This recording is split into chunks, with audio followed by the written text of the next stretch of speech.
Okay, and now I'm going to share my screen.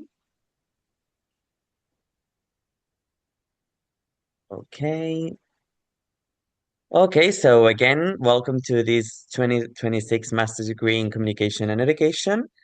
I'm sure that all of you read our guide of the course and our all the documents in the virtual campus, but just in case, we are going to go through some of the information you might find there, like briefly.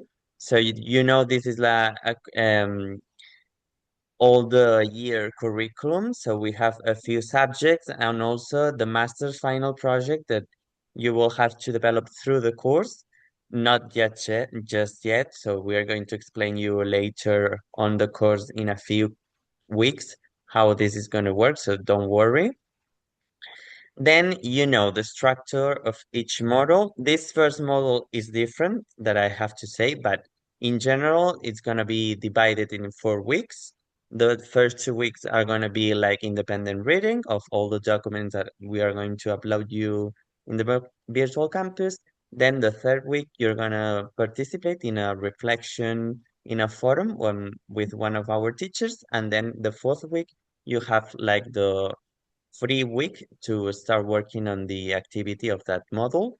So as I was saying, this first model is different because we have joined the 2 first weeks because of things of the schedule. We have to do it like that. So this first week, maybe it's a little bit intense because you will have a lot of readings. You have seen, I think, the campus, so don't worry. And then next week, we're going to start the forum.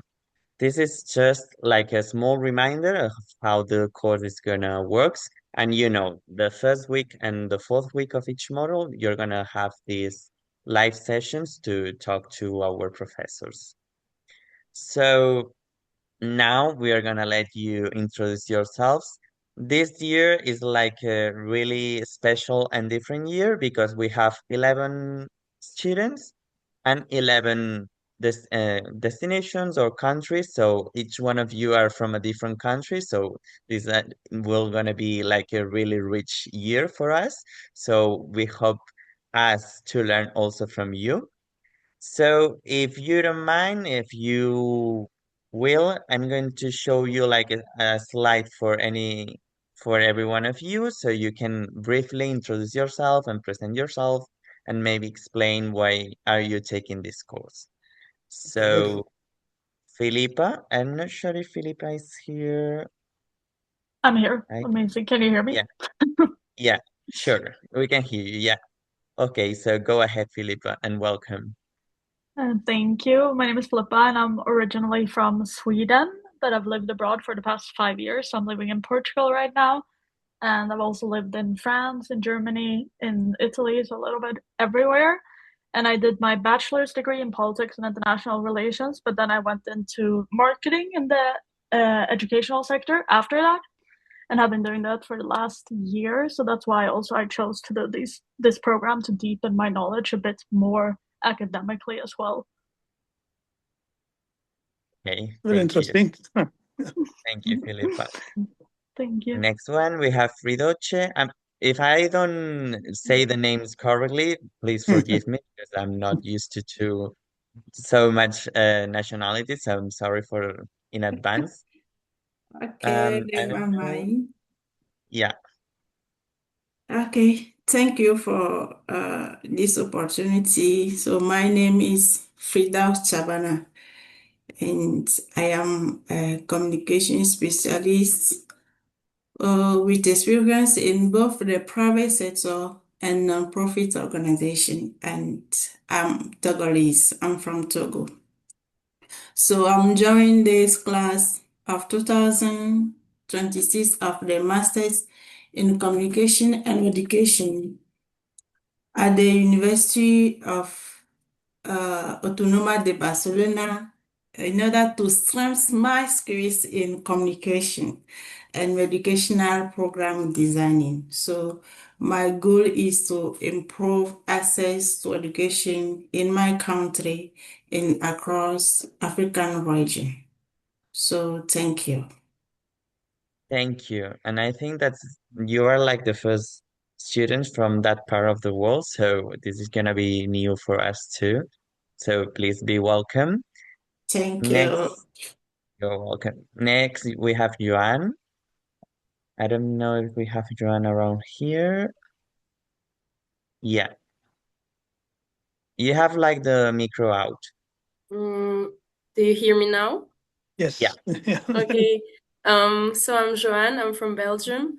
I don't have a background in communication or education. I'm a marine biologist, and I decided to join this master because for me, in science, I think one of the most important thing is actually the part of sharing it with people and giving back to society about what we are actually doing in science. So for now, I'm working in genetics in Oviedo in Spain, but I really want to deepen my knowledge in communication and education to share the knowledge that now I have in that and to have now tools to know how to share that with the people. Thank you. Perfect, perfect. Thank you, Joanne. Wow.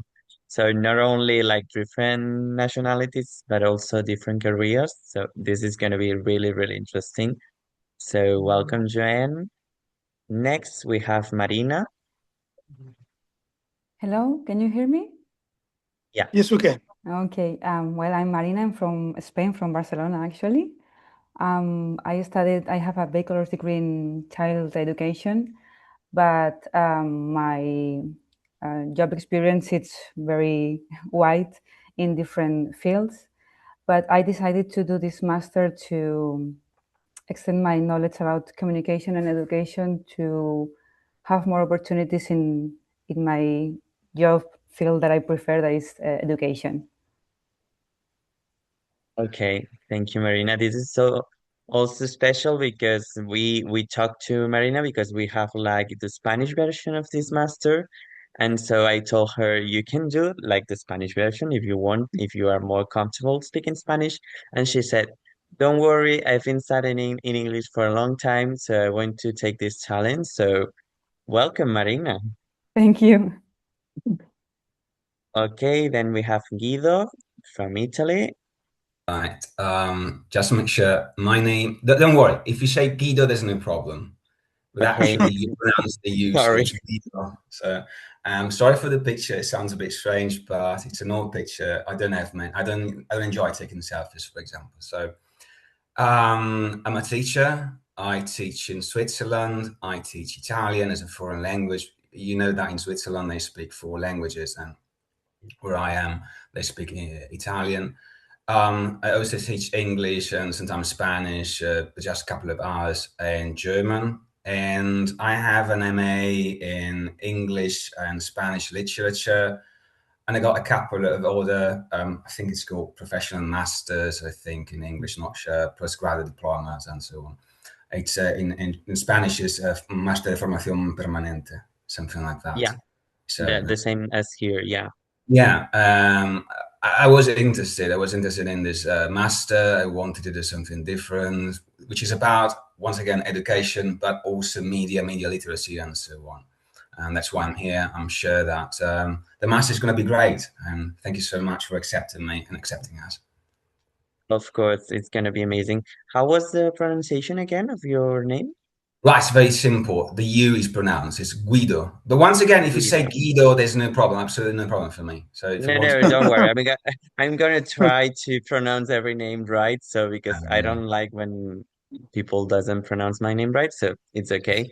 And I hope you're feeling better now. I'm not sure if yes, you're no, feeling it's okay. I've got my tea here with me, so I'm feeling great. okay. Okay. So welcome, Guido. Thank you. Next one, Andrea. I'm not sure if she's here.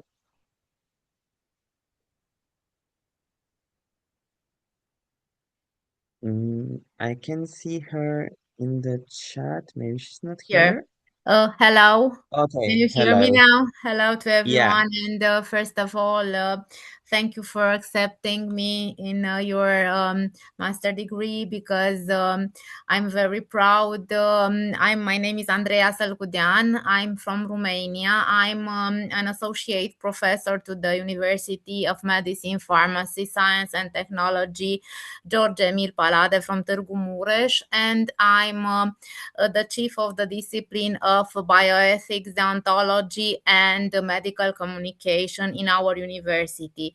So I attended this master degree for improving my knowledge in communication and education also, and also to share the information afterwards to my students, to improve my lectures to my students from our university. And thank you so much for this opportunity. Of course, thanks to you, Andrea, and please be welcome to the group chat. Thank you. So we're gonna go with Julia. Hello, can you hear me? Yes. Julia, how are Yes. you? Hello, I'm good. How are you? So nice to meet you all and put a face to all of you. I'm Julia, I'm Brazilian, but I currently live in Denmark. Well, right now I'm in Brazil enjoying my maternity leave. Um, I have a background in business and languages. I also speak Spanish, a little bit of Mandarin. I speak a little bit of Danish, French, and Portuguese, of course. It's my main language, and English. And I decided to shift careers. I was a marketing manager for many years, and now I switched into education. So currently, I'm a preschool teacher at an international school in Copenhagen, and I help them with all sorts of communication projects. And I thought this was the perfect mix of everything I love. I actually couldn't believe it was a master's that was so tailored to my work experience. So I'm very excited and so nice to meet you all. Nice to meet you and super nice, and we hope we can give you some guidance in this new field you're exploring now. So please be welcome. Then we have Elizabeth, which she's around here, I think. Yeah. Hi everyone. Good afternoon and or good morning, whatever the time of the day. Super nice to meet you. Super excited to get started and dive into the world of education again. A little bit about my background. So I'm Ukrainian, but I moved to Canada when I was 18, and I've spent a good amount of time here, about 10 years. I've got my bachelor's degree done here in communication and media studies, and got some experience in journalism, working for a local radio, and then currently working for a local credit union, which is more of a finance sector. So currently looking into the sphere of advancing my career, and super excited to start the master's program together and get dive into this whole experience. I also speak a little bit of Spanish, so that's super exciting. Wow, I think we're gonna do like a small group of Spanish to practice all because I think almost all of you speak a little bit Spanish. So I hope we can welcome you in the next exchange week that we are doing in July. We will going to explain you a little bit more about this in a few weeks. So, but okay, thank you, Elizabeth. Please be welcome. And I think that from now I'm only missing Ulan, if I'm not wrong. Yeah. I'm here. Okay, so go ahead. Hello, everyone. Good morning from Hawaii. It's 7:20 a.m. in the morning. I'm from Indonesia, but I moved to Hawaii when I was 30 years old. I married a local man here. When I was in Indonesia, I studied German. I'm supposed to teach German. I'm supposed to be a German teacher. But right now, I'm working as a crisis counselor in the United States. I'm a bilingual crisis counselor. I speak English and Spanish when I help people. And I also work in the kitchen. And what else? Yeah, I know. I love working in the kitchen because working as a crisis counselor is like really demanding. Like you have to calm down, but when you are in the kitchen, you just focus on cooking and you don't think that much. What else? And the reason why I want to study in communication and education is for me to be to be a better communicator and to be a better teacher. Thank you. Okay, thank you, Hulan. Okay, so I think I'm missing Christian and Michelle, but they're going to join us later in this adventure because they couldn't join us today. So for now, we're going to just pass their profiles. But I see a really, really interesting group this year. I don't know what you think, Samy. Yes. Yes, yes. So this is going to be really super interesting for all of you, I hope. Okay, so I'm gonna stop sharing the screen if I know how to do it. Sorry, just a moment. Okay, yeah. So, okay, please be welcome again to this master's degree and to this first Zoom that we are going to talk with Samy about this space of convergence between communication and education. So now it's my time for give the space to Samy to let him introduce himself and to start this wonderful course. So thank you, Samy, and please be welcome. Okay, thank you very much indeed, Albert, and I would like to welcome all of you. I can see that it's a kind of intercultural group of people. We are coming from different countries, I'm coming from Africa and one lady from Togo, and so it's going to be very interesting, this kind of intercultural, combination. So my name is Samy Tayie. I got my first PhD from Leicester University in England, and that was in 1989. And then I got another one from Sorbonne, from France, in 1992. And by profession, I'm a university professor. I'm affiliated with Cairo University in Egypt, and before, during the last few years, I have been working for many international organizations, including the United Nations. I was, a project manager in one of their projects which is called Nile Basin Initiative, and my duty station was in Uganda, in Africa. So I spent there about 4 years, and that was very interesting. But I keep on working outside the university and coming back to the university because, the university is like a home. So you fly everywhere and then you come back to the nest, which is Cairo University. So it's my pleasure to be with you today. I'm going to give you, some kind of introduction. I can see that you are coming from different academic disciplines. So I think the best way to do is to try to introduce you a little bit to the business of communication, because I can see that most of you are coming from different backgrounds. Just one or two, Guido, maybe you are coming from the media background, and somebody else I heard.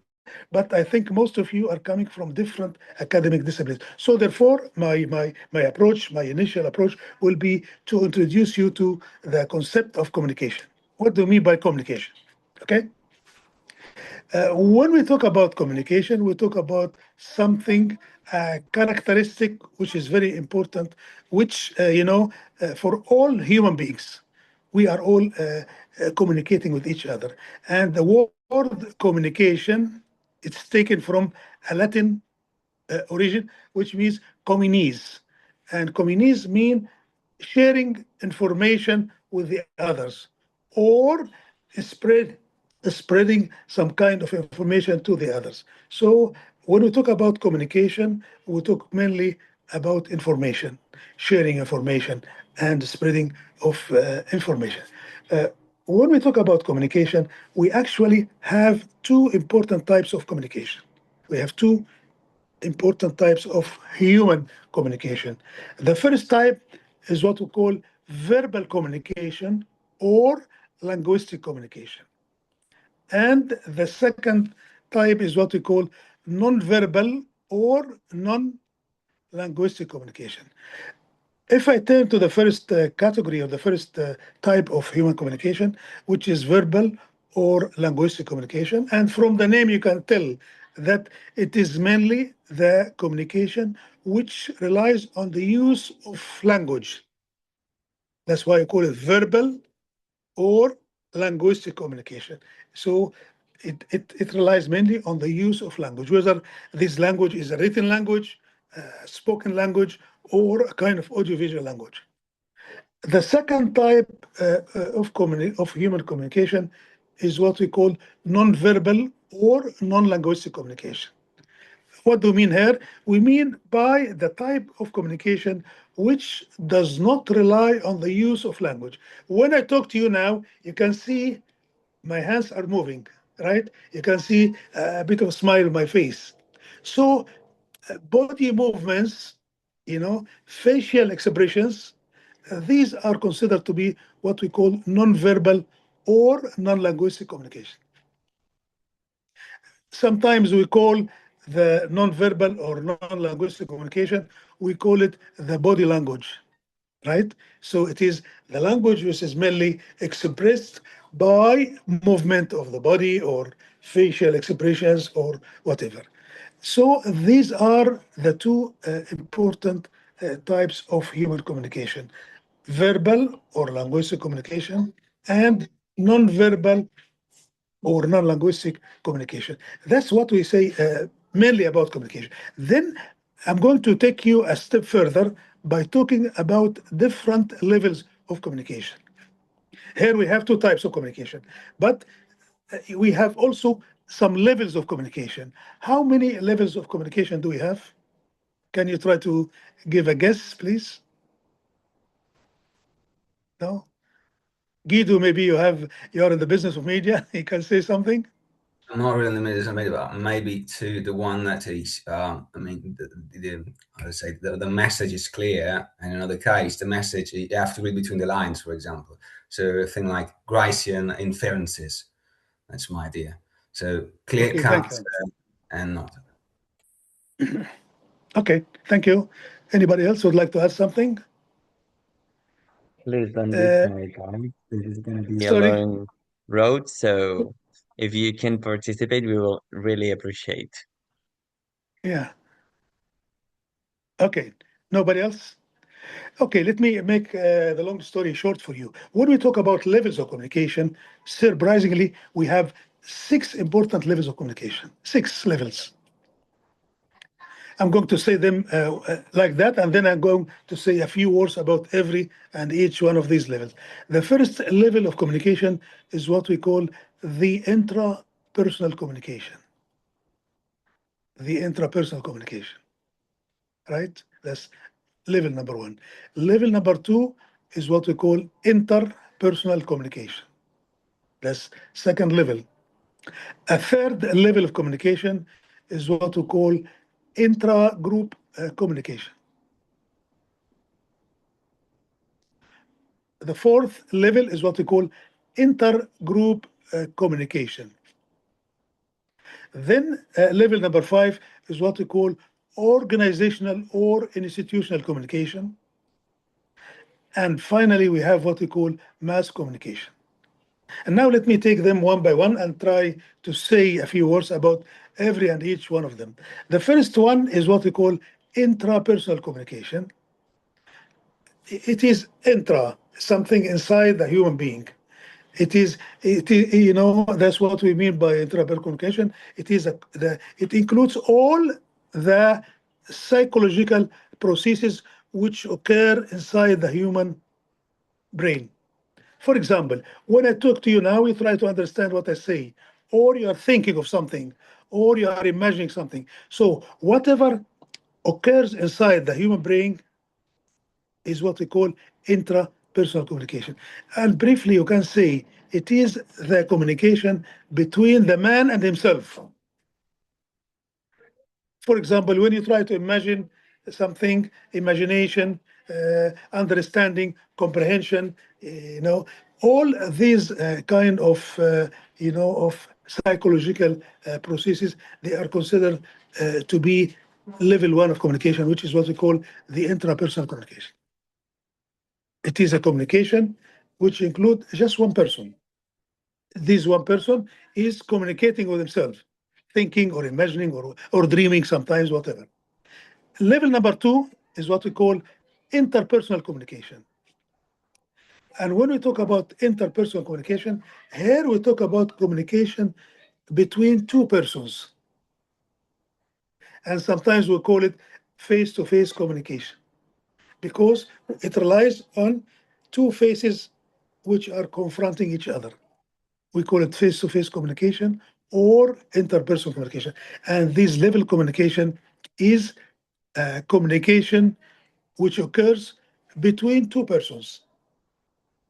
And of course, we call it face-to-face communication. Then you may ask me, what about chatting? When you chat to a friend or when you speak on the phone, you have another person, but you cannot see each other. It's also considered to be a kind of interpersonal communication, but we have a term here. We call it, machine-assisted interpersonal communication. It means a communication between two persons, but it relies on the use of a machine. That's why we call it machine-assisted interpersonal communication. It's a communication between two persons, but they cannot see each other, but they are relying on the use of a machine, a telephone or a mobile phone or whatever. That's what we call the interpersonal communication. Therefore, now we have more than one person, two persons. Then, if we move to the third level of communication, which is what we call intra-group communication. Intra-group. Do you know how we define a group? Can you tell me how we define a group? What do you mean by a group? Yeah. If it's more than two people? Thank you very much indeed. Yes, it's logical. We talk about 1, 2, and 3. So a group is usually 3 persons or more, and the group it can go up to 1,000. But this group they must share a lot of common things. They must have the same kind of objectives. They must have the same kind of interests, etc. Like for example, I would call you a group. So when you communicate with each other, when you talk to each other, when you discuss something or whatever, we may call it intra-group communication. So when a communication occurs among 3 persons or more, and it can go up to 1,000, that's what we call intra-group communication, right? Okay, then let us move to the fourth level. The fourth level of human communication is what we call intergroup communication. Here we are not only talking about 3 persons or 1,000, but here we are talking about 2 groups or 3 groups, and they are communicating each other. Sometimes they organize some kind of competition, right, among students from different academic disciplines. They bring a group of students from the Faculty of Engineering, another group from the Faculty of Media, a third group from the School of Medicine. And when they are holding some kind of competition, that's what we call intergroup communication. It is the communication which occurs among 2 or 3 or more groups, right? And as I told you, that may take the form of a competition. Like, usually in the university, we organize these kind of competition. We bring, students from different disciplines, and then they compete with each other, etc. Then after that, after having these fourth level, we move to the fifth level of communication. And I think you all would be familiar with these. It's what we call organizational or institutional communication. What do you mean by organizational or institutional communication? This is the kind or the level of communication which occurs inside the organization or inside the institution. That's why we call it organizational or institutional communication. And of course, when we talk about institutional or organizational communication, we can distinguish 2 forms. These organizational communication, it may be vertical or horizontal. The vertical usually is the communication between the director or the boss and the employees, or from the employees to the director or the president of the company. Usually the president or the director, he gives order to the employees, right? Directions or orders. And the employees also, they may write to him reports or suggestions or whatever. That's why we call it vertical communication. Sometimes we call it the communication which goes from top to bottom and the bottom to top, like that. But it's usually vertical because it is a communication between people at different administrative levels. Then the other form is what we call the horizontal communication. What do you mean by horizontal communication? It is a communication which occurs between two directors, two employees, two students, two professors. So there is a communication which occurs between people who are at the same administrative level, right? That's why we call it horizontal communication. So these are the two forms of what we call organizational or institutional communication. Finally, and on top of the pyramid, we have what we call mass communication. Of course, when you say mass communication, of course, it is the communication which occurs through the use of communication technology.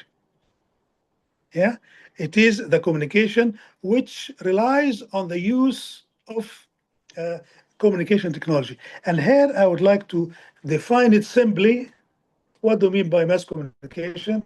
Mass communication is a dynamic process, and this dynamic process, it has four basic elements. Mass communication, it has four basic elements. I think you may heard about them. We have what we call the source, or the sender, or the communicator. These are three names for the same element. Then we have what we call the message. Also, we have, thirdly, the channel or the medium. And finally, we have the audience. And the audience usually would be the main objective of any mass communication process. So these four elements, they construct what we call mass communication. And what I would like to say here, we have also a fifth element, which is what we call the feedback, right? What does mean the feedback? For example, when I talk to you, I may have some feedback from you. Maybe I'm giving you some kind of headache, right? Maybe it's the class is not very interesting, right? So I can see from your faces, I'll get some kind of feedback. But how we do it with mass communication, usually we rely on research. Newspapers and radio and television station, usually they conduct some kind of research in order to be able to get some information or get some kind of feedback from the audience about their messages or whatever. Here, when we talk about mass communication, I think we have to concentrate mainly on element number 3. Element number 3 is the medium or the channel.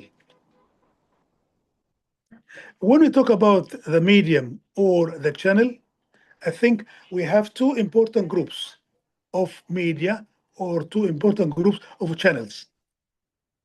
We have what we call the traditional media or the old media. And on the other hand, we have what we call the non-traditional media, or sometimes we call this group digital media, right? When we talk about the traditional media, usually we have, or we can distinguish, three important groups of media. We have what we call the print media. We have what we call radio. And we also have what we call television. That's on the side of the traditional media. On the other hand, we have what we call the non-traditional media or digital media, and I'm going to talk about them in a minute. Let me say a few things or a few words about every and each one of these media. let us start by the print media. Do you know when the print media were introduced for the first time? Can you remember, or can you try to give a guess about the starting point of the print media? You mean Gutenberg? Sorry? After? You mean Gutenberg or after Gutenberg? Yeah, that's good. You said Gutenberg. That's good. Okay. That's one thing. What else? But the printing technology of Gutenberg. That's yes. I'm glad to hear that. What else? No What else? idea. What about the very old history of the print media? Okay, let me tell you. Make it easy for you. When we talk about the print media, we talk about some media which were introduced more than 7,000 years ago, right? And according to the literature, of course, you can see that in any book on the rise of media, the first ever print medium was introduced in the ancient Egyptian civilization. I'm not saying that because I'm Egyptian, but it is in the literature. you know, that's which is good news, because you have to be proud of that. The first ever form of print media, it took the form of sculpture. The ancient Egyptians, they did not have a proper language, and they did not have papers. They were relying mainly on what we call the hieroglyphic language. The hieroglyphic language, it was not a kind of alphabetic system language, but it is a language we rely on the drawings, on the drawings or pictures or these are that. So the ancient Egyptian, they were the discoverers of the first print media, which took the form of sculptures. So they were doing some kind of a sculpture on walls, temple walls, or rocks, or whatever. That was the very ancient form of print media. Then that was, of course, more than 5,000 years before Christ, which is about 7,000 years old. By the year 2500, the ancient Egyptians, they discovered what we call the papyrus, right? And what is a papyrus? Papyrus is like sticks, and they open these sticks, and they have some glue inside, and they put them together, and then these papyrus, it was considered to be the first ever mobile technology.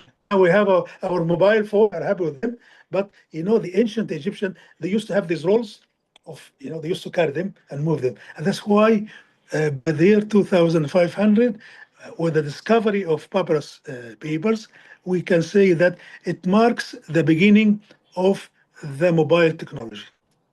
Also, it marks the beginning of documentation, because they start to register movement of the stars, harvest time, rainfalls, etc. So they start to write history, actually. At the same time, in Central America, you heard about Maya tribes. You heard about that, no? I can see someone from Brazil. Yeah? You heard about Maya tribes, right? Yes. Yes? Yes. Okay. Yes, of course, Yes. So in Central America, I think it's Mexico now, they also another kind of civilization, and they also discover some other kind of papers, which is called vicus, VICKS, not papyrus but vicus. They are also some kind of trees with wide leaves, and also these Maya tribes in Central America, they also have their own hieroglyphic languages, right? They didn't have an alphabetic language, but they were also using a hieroglyphic language, and they were also, registering the history, relying on the vicus. And vicus for them also was the first ever mobile technology. Then let's move now a little bit more, and we go. We have nobody from China here. Nobody from China. No, okay. So now we move from ancient Egypt and Maya tribes in Central America, and we go to China. Why we go to China?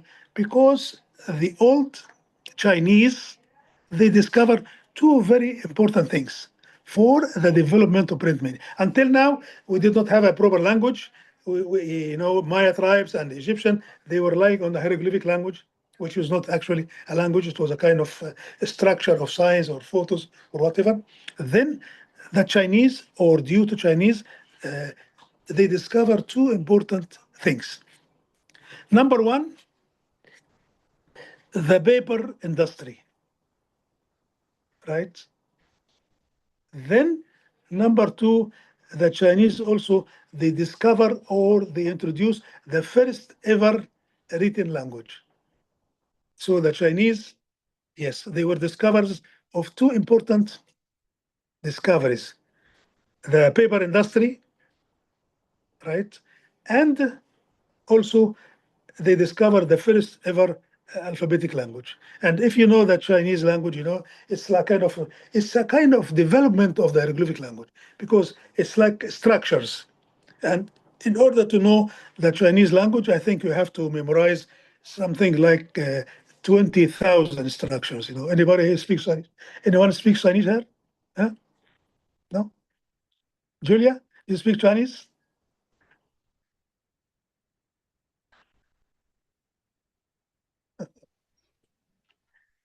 Yes or no?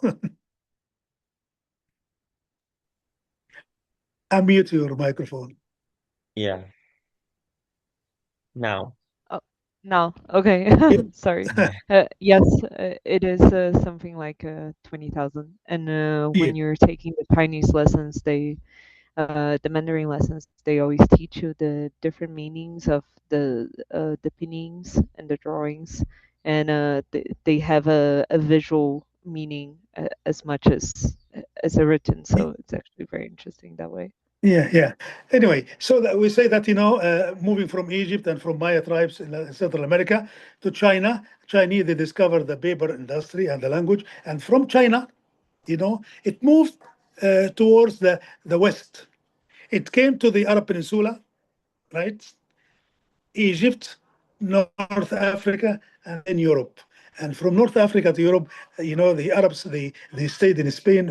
Maria, the Arabs stay in Andalusia and in Spain. They stay for about 800 years. If you go to the south of Spain, you will feel that you're going in Morocco or any Arab country. So, I mean, the paper industry, it moved from China, of course, with the merchants. They were doing a lot of business with the Chinese, so they brought the paper industry, and then from the Arab Peninsula to Egypt, North Africa, and then from North Africa to Andalusia into Spain, and from then it went to the north of Europe, and then we move to the temporary history of the print media, which Guido mentioned about Gutenberg. Then by the 15th century, so Arabs, they say from the 7th century until the 14th century, they say for 800 years in Andalusia, in the south of Spain. And, during that time, I think the paper industry and everything moved to the north. And Gutenberg, who was Johann Gutenberg, he's a German. He discovered what we call the printing technology. And, the discovery of the printing technology, it marks the beginning of temporary history of the print media. And that was toward the middle of the 15th century. That was, I think, some people say middle of the 15th century. Others say that was in 1439, whatever it is in the beginning, about the middle of the 15th century. That was the discovery of what we call printing technology. So the printing technology was discovered by Johann Gutenberg during, the mid 15th century. What happened after that? After that, we start to see, these kind of newspapers. They were very simple, only one sheet, and then we start to see the rise of what we call, news agencies, right? And then after that, it was the kind of development of the print media. When we talk about the print media nowadays, after all this long history, the print media considered to be the oldest media. When we talk about the print media, now we have a wide range of print media. We have books, posters, brochures, flyers, newspapers, magazines. But for the sake of our study here, I think we concentrate mainly on the newspaper and the magazine. So the newspaper and magazines, they are the most common, print media. When we talk about the newspaper, okay, I'm not going to be to go deep into things, but I'm just giving you an idea, so you are aware of what's going on when we talk about communication and media, etc. When we talk about the newspaper, we have, of course, different types of newspapers. How many types of newspapers can you imagine?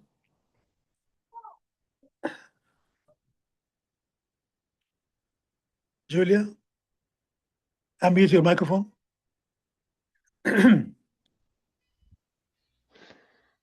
Uh, I would guess something like 10 different types of newspapers. Yes, guess, you have to give a guess. Yeah, something. Yeah, something like 10 different types of newspapers. I think we maybe about 10, but we are going to categorize them. Okay, thank you, Julia. Now, when we talk about different types of newspaper, I think we have 4 important criteria which we have to consider when we categorize the newspapers. What are these 4 important criteria?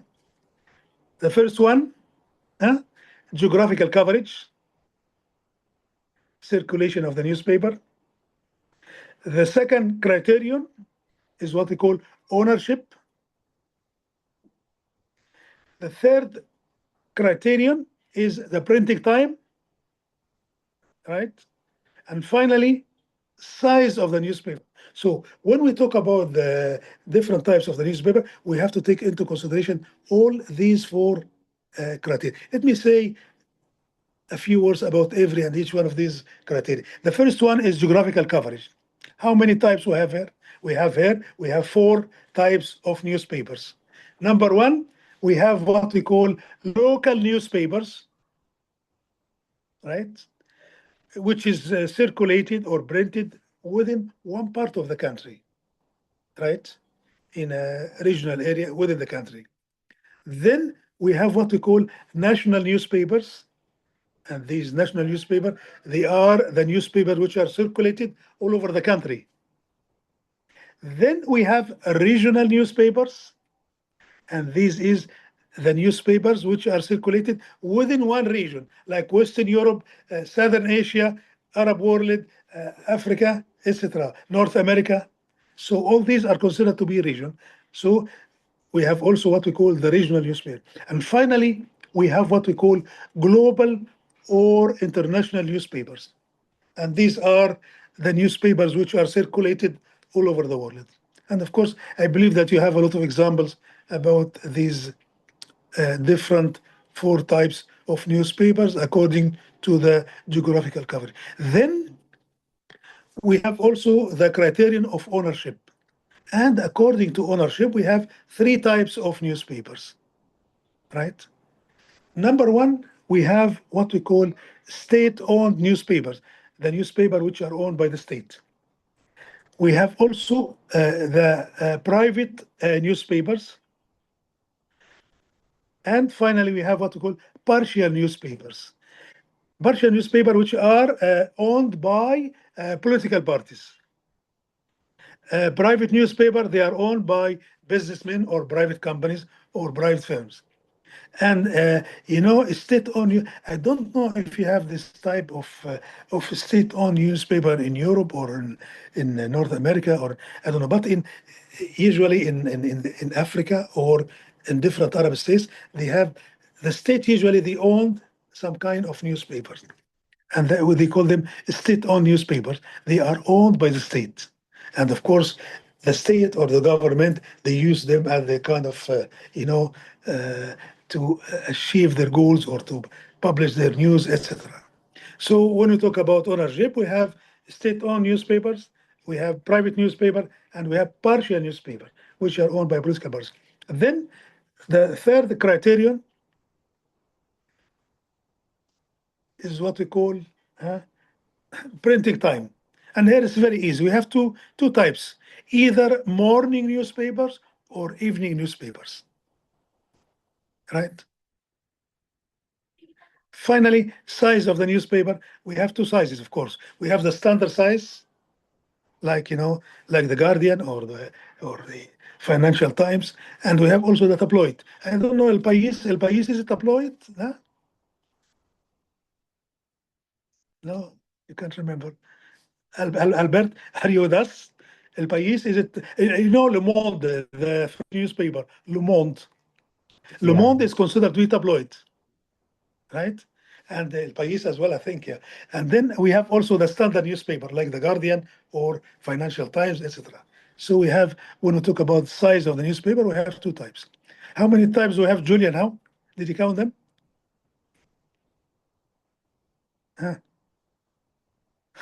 Maria, did you count? We have 4, 3, 7, 2, 9, 2, 11. So they are, as Julia said, we said 10, but we have 11 actually. We have 11, and these 11 are categorized according to 4 important criteria. This is what I would like to say briefly about the newspaper. Of course, the newspaper, it's mainly about, I would say about 99% of the newspapers are dailies. They are printed dailies. They are daily periodicals, right? And of course, every newspaper may have what we call the weekly edition on the weekends, and they have huge number of pages, etc. Of course, when we talk about the newspaper, as we can see from the name, is mainly concerned with news. So we can have a wide range of contents in the newspaper, but the main thing is news story. And then we have the columns, we have the editorial, opening editorial, we have the features, we have investigations, we have reports, we have features, we have advertisements. All these are considered to be different, elements or different materials which we can find in the newspaper. And when you talk about the advertising, of course, advertising is considered to be the main source of funding for most newspapers, right? Of course, you know what do you mean by advertising, of course, yeah? Do you have any idea when you say advertising? Of course, advertising is different from the editorial materials. Editorial materials, they are published for free because they are of public interest. People would like to read the newspaper to see the investigation, reports, columns, etc. Whereas in the case of advertising, the advertisers, they have to pay money in order to publish their advertisements, right? And of course, advertising, if we would like to define it simply, I know of one very important classic definition of advertising, which belongs to the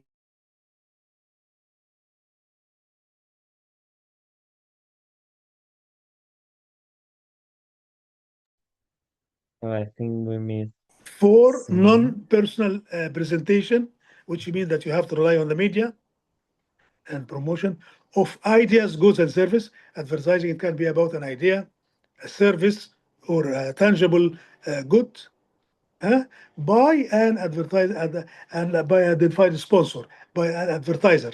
So we have 4 elements.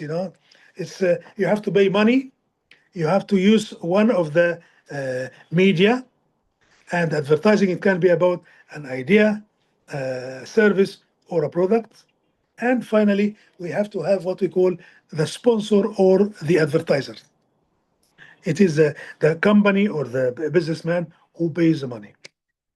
So that's what we can say about the first print medium, which is a newspaper, right? The second important print medium is what we call the magazine. And I said to you, we have a wide range of print, print media, but the main thing here is the newspaper and the magazine. Of course, the magazines is different from the newspaper, Yeah, it's different from with respect to the format. Is smaller with respect to the quality of papers. Usually, magazines are are printed in a better quality of papers compared to the newspaper. And at the same time, we can say that the magazine is more expensive than the newspaper. Of course, you know that. The newspaper, I don't know, it would be cheaper than the magazine. The magazine usually, because it's people, they buy it, and keep it for some time. And usually, when we talk about different types of the magazine, as we said for the newspaper, here we can distinguish how many types of magazines we have. Julia, count. You invited troubles for yourself. Uh,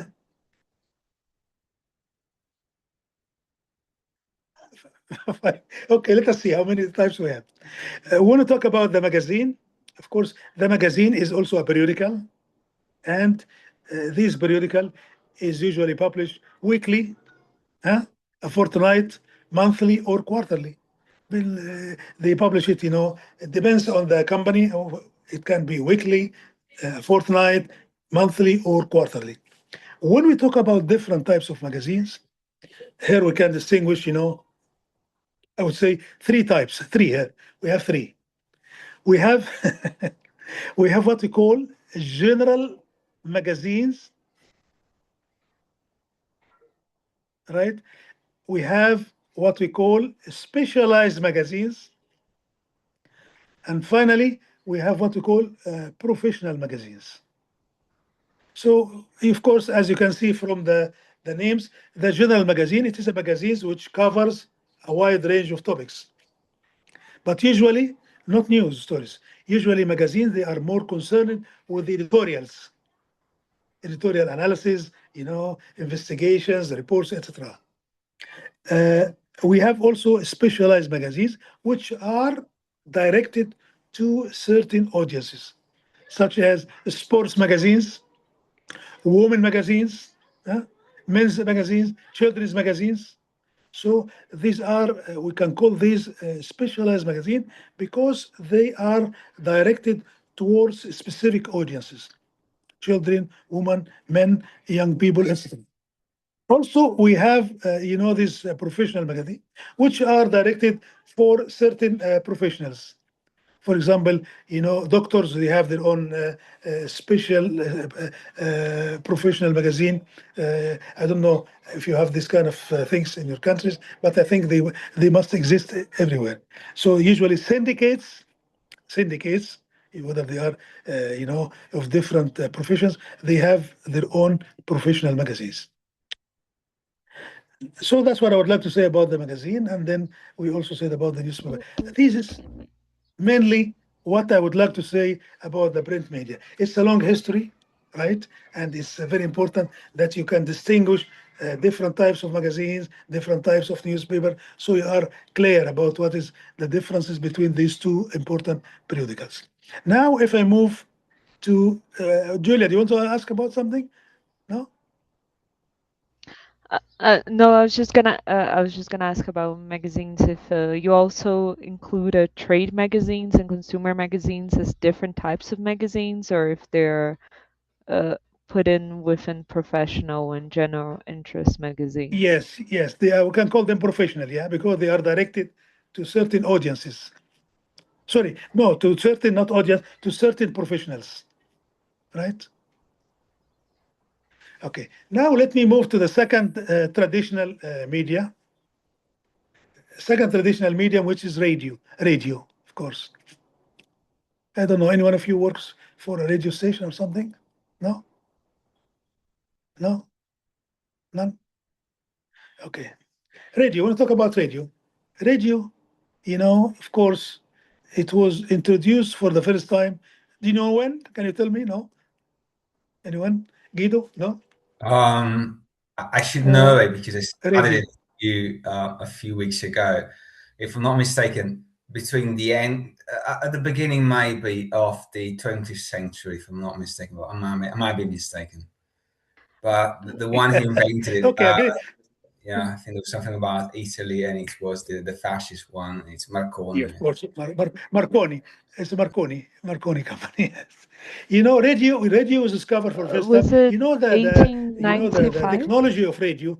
It actually started with the introduction of telegraph, and telegraph was introduced in the year 1880 something. Telegraph, and the technology of telegraph was the foundation for the radio technology. Radio was introduced for the first time in 1920, and it was introduced in a city called Pittsburgh in Pennsylvania state. And the first radio broadcasting was about the announcement of results of presidential elections in 1920. And then from that time, it moved to other, to different countries in Europe and Asia and everywhere. But the starting point or the first date, the first radio broadcasting was in 1920. Television, television, television was introduced for the first time 1936. And the first radio broadcasting was by the British Broadcasting Corporation, 1936. And it was, of course, it was kind of black and white, and the broadcasting was only for a few hours a day, and it lasts from 1936 until 1939.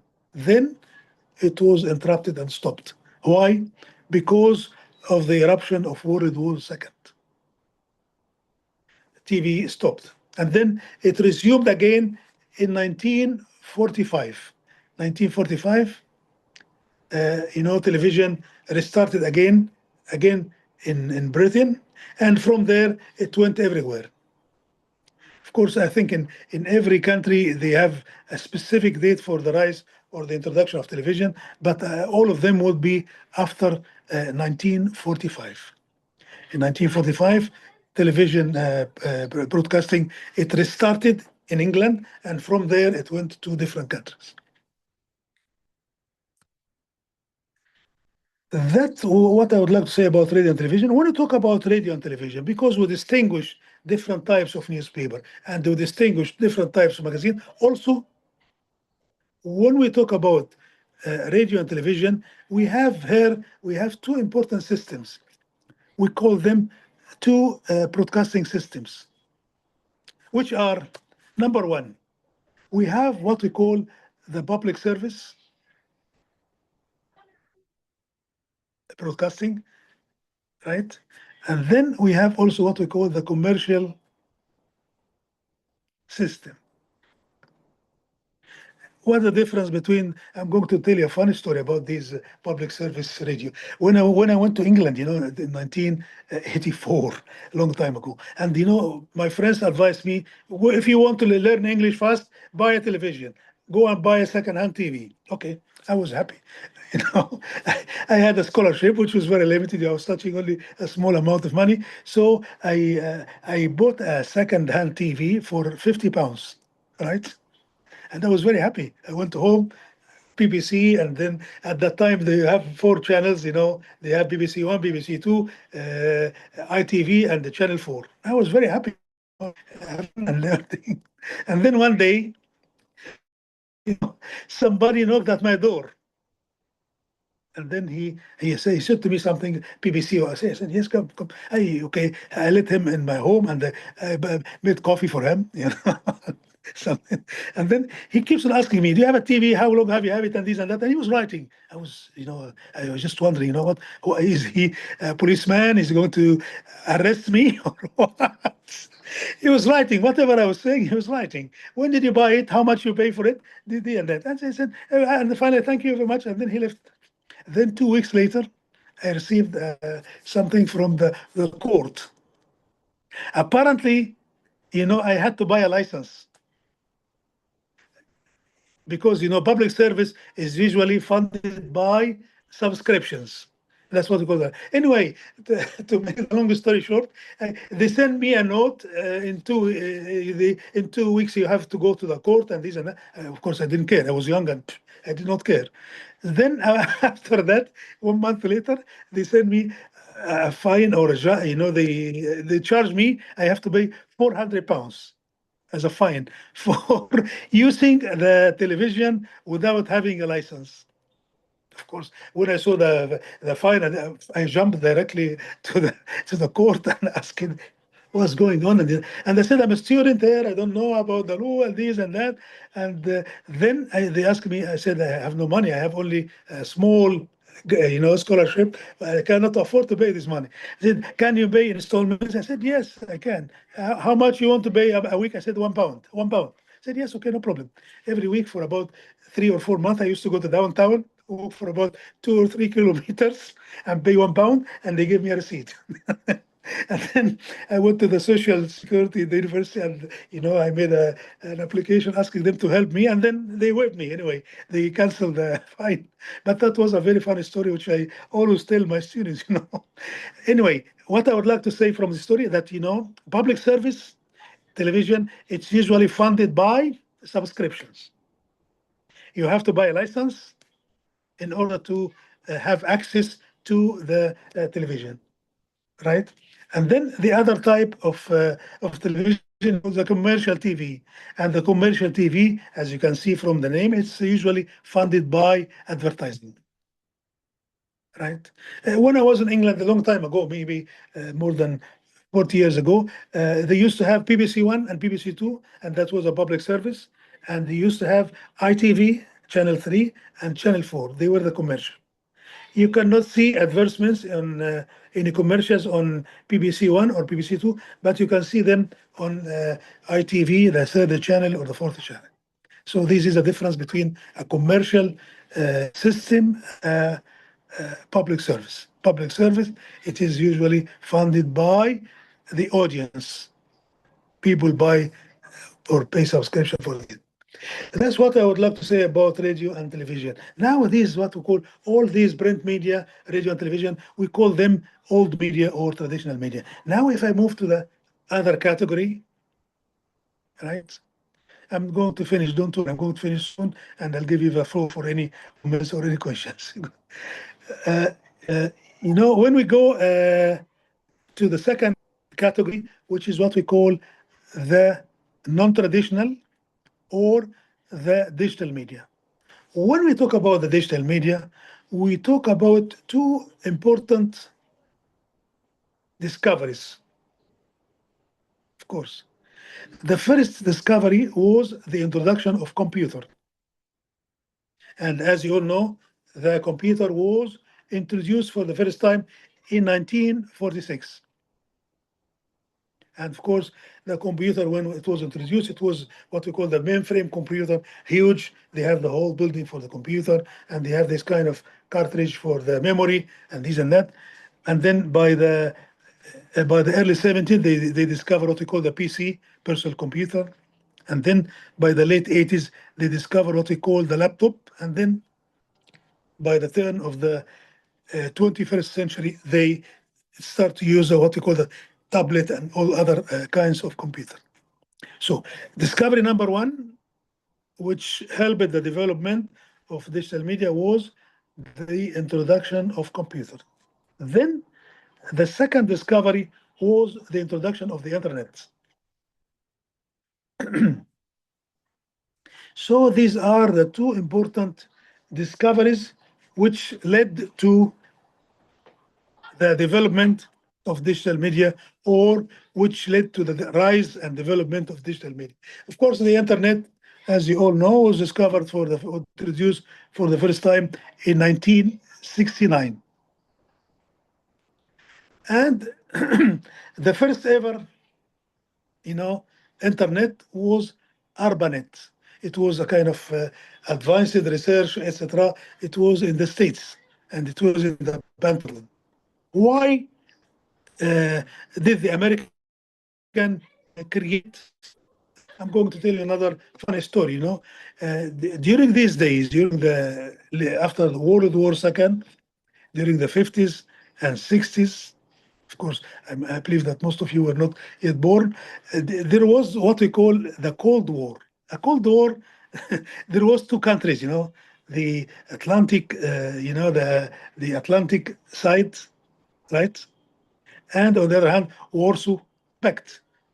And there was the Soviet Union and the American. The American and Western Europe, they were leading the Western Pact, the which belonged to the West, and on the other hand, there was the Soviet Union. You know what happened in Cuba? Cuba, which is a country in Latin America, there was some kind of revolution, and the revolution was led by some communist people, Fidel Castro and other people. So the Soviet or the Union were helping these communist regime of Castro, and they provide kind of rockets. And the American were worrying a bit that these rockets may be, charged with nuclear weapons. So what happened? Because of fear of being attacked at any point by these rockets, they decided to build what we call networks. They say, for example, if these rockets attacked our network, our database in Washington D.C., then we have another one in Washington State or in California. So they built quite a few databases, and these databases they were connected to each other, and that's why they call them. We used to call it the interconnected networks. And later on we call it the internet, and then after that we call it the net. So that was a story of the first ever internet, which was created in the States, in the Pentagon, because of or for military use. And when we talk about the internet, we can easily or very briefly distinguish three important stages. Stage number one was related to the military use of the internet. And of course, the internet was, was introduced for in the very beginning for very military purposes. Then, by the late 70s and early 80s, we found another use of the internet. The internet was used for scientific reasons, and then the internet was seen as a kind of encyclopedia which you can go and find a lot of information and that. And then by the early by the late 80s or early 90s of the last century, we start to see another use of the internet, and that was the commercial use of the internet. And then at this point of time, the internet was available for anyone and for everybody.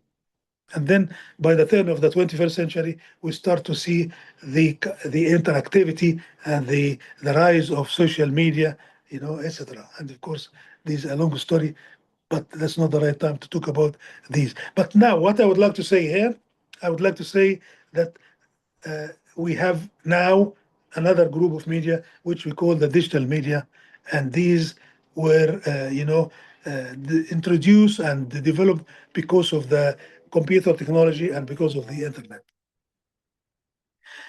I think I'm going to stop here because maybe you got some kind of headache from me talking all the time.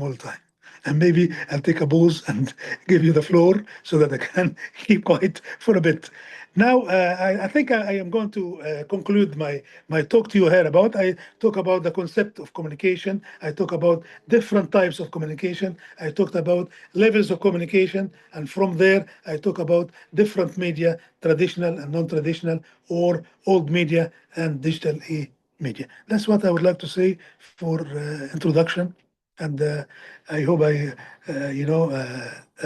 managed to explain it to you correctly. And then, of course, we talk about history, a lot of history and this, but I think they are crucial and important, and important.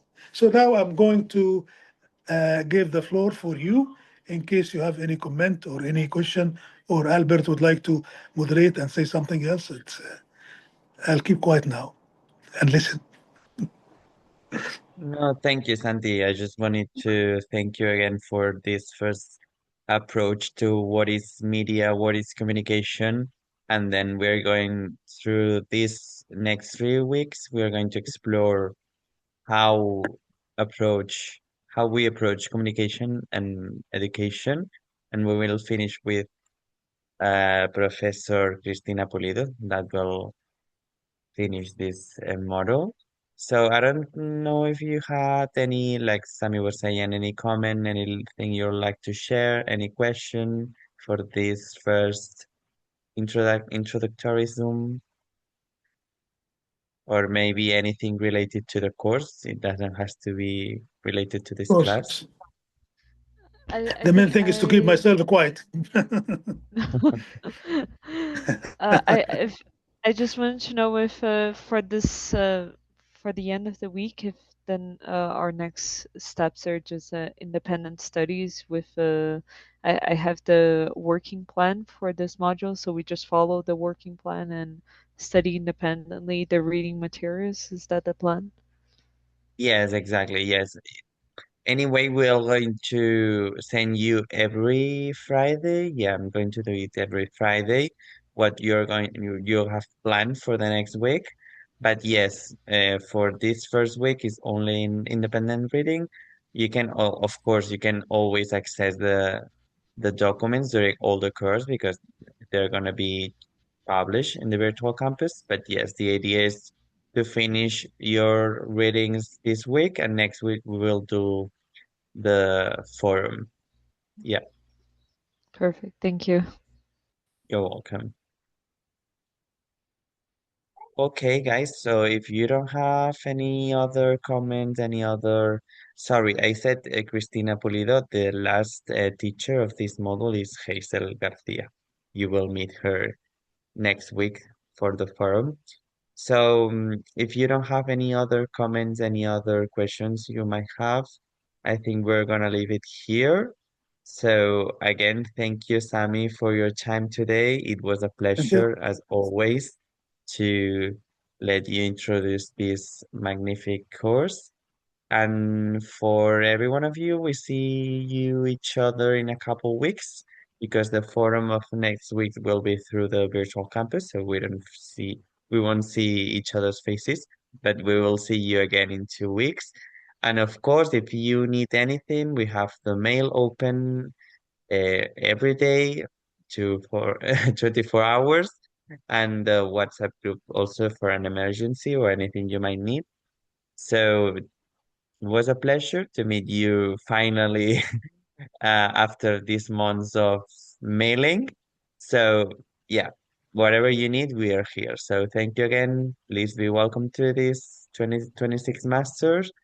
And we are here for anything you need. Thank So, you. bye and enjoy the rest of your day, guys. And again, we'll see you in a couple of weeks. Okay. Thank you. Bye. Bye-bye. Thank Bye-bye. you. God bless you. Thank you. Bye-bye. Bye-bye. Bye bye. Bye-bye. Bye. Bye-bye. Bye-bye.